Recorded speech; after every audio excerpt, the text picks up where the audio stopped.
is that it's really about getting the best coaching and training possible, and just trying to improve your times. Not worry about the gold medals. Even though I won the golds and was able to win the races, really I understood what the performance was needed in order to achieve that. So I didn't go and say, I want to win the gold in 100 meters. I knew that the best person could run 10.00, so if I ran 9.95, I'd win. So focus on your performance and let the medals come as a result. So I think that's a big thing everyone's worried about. Oh, I got to win the gold. Worry about the performance. The medals will take care of themselves. All right? That's it.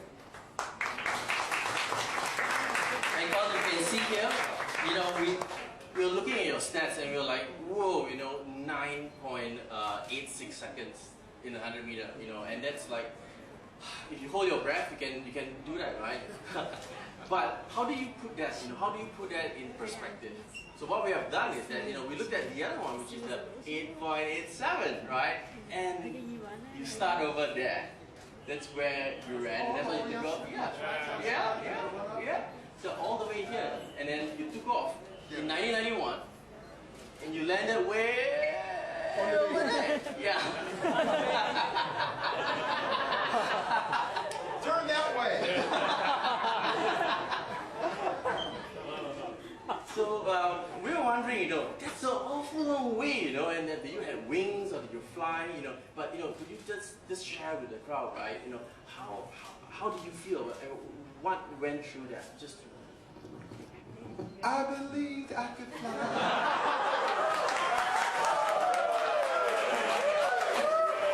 I believe I could touch the sky. All right.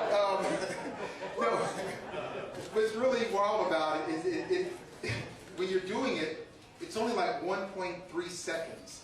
So a lot happens. And so as people that saw me jump, I would leave the board and do all these motions. And so it's really funny. You don't feel the sensation of flying because you're doing so much while you're doing it. But when the difference I think that I had than others, and the reason I had success, because my coach, the way he trained us, was we really worked on my approach. The thing about the long jump, everyone says, oh, you can jump high, you can do this. And the long jump is really a technical event in the sense that it doesn't really matter if you have a high vertical leap. Like if you can't touch the ceiling, it doesn't mean you can't jump far. So we focused on making sure that I never fouled. And so we worked on our approach probably 75% of the time and the jumping 25%. So I was very, very consistent with that, and that I think was the key. So all of you jumpers, learn the jumping all the time, and you'll work on that. But the reality, most of your effort should be when you start at your approach all the way up to the board, and that's what we really worked on. And I think that was the difference because everyone else jumped so much. And then focus on competing less, because believe it or not, it's an event you don't have to compete a lot, because the more time you take in between, the more time you have to work on the mistakes that you make. A lot of people competed a lot. I had a 10-year streak of unbeaten streak, but most of those 10 years I had 5 or 6 competitions per year. Most of my competitors had 20 to 30, so I would have one, and then I'd be off for a month.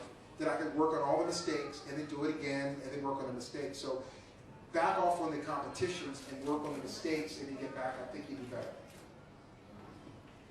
Right, so thank you, Carl. Appreciate it. Right now, we are going to do the check presentation for the Singapore Children's Society, as Reina said. Reina? Yes, all right. May I please welcome Mr. Chia Boon Tian, who's the Director of Fundraising.